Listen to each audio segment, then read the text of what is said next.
Rouge, en nomination pour le prix Coup de cœur littéraire Ville de Gatineau au Gala des auteurs de l'Outaouais. Bonjour Michel. Bonjour Marie-Pierre. Vous êtes poète, vous êtes aussi artiste visuel. Expliquez-nous un peu le concept de ce dernier livre. Ce livre est un livre qui parle de la couleur, d'où le titre, le dernier tableau sur la rouge. Rouge parce qu'en quelque part, c'est une sorte d'impossibilité, en fait, parce que le dernier tableau, quelqu'un m'a demandé est-ce que je vais continuer à écrire ou si c'est la fin. Mais étant donné que le mot puis le dessin, pour moi, c'est assez proche, ce sont des voisins, et dans le fond, comme j'ai eu une formation avec un maître de calligraphie au Japon, on peut comprendre que écrire et dessiner, c'est dans le même geste. Donc, il fallait que je transpose un peu tous ces éléments-là dans une forme de dessin, dans des grandes calligraphies, bien sûr, que j'ai ouvertes. J'ai sectionné des parties, j'en ai fait des dessins qui sont dans ce livre. Mais il reste que le dessin est aussi important dans la couleur. Je pense, par exemple, la première couleur qui m'est venue dans ce livre, c'est la couleur bleue, mais c'est la couleur préférée de Marguerite Duras, dont je parle dans le livre.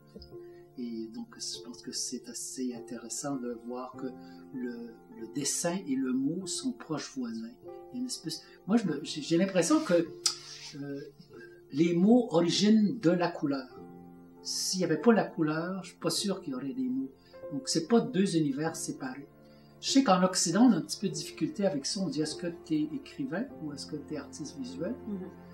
En Orient, on n'offre aucune difficulté à ça. Au contraire, on dit, ben, ça fait partie des ressources que l'être humain dispose.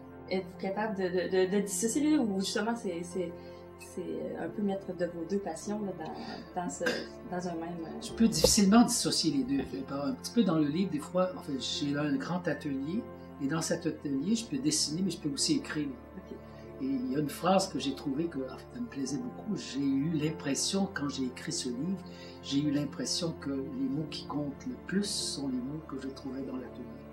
Est-ce qu'on peut... est-ce que vous pensez à un autre livre de ce type ou j'en ai déjà deux en marche. OK. Mais cette fois, plutôt que de les faire tout seul, je les fais avec d'autres.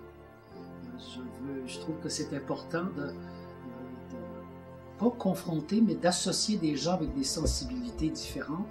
Mais dans les deux cas, je travaille avec des gens qui ont une grande expérience de l'écriture, sont de très bons écrivains, et ce sont des êtres passionnés. Peut-être qu'éventuellement, vous reconnaîtrez à partir de ces deux caractéristiques à qui je me réfère, mais pour l'instant, comme c'est pas tout à fait public, je garde en secret le nom de ces deux personnes. Merci Michel Côté. Merci bien.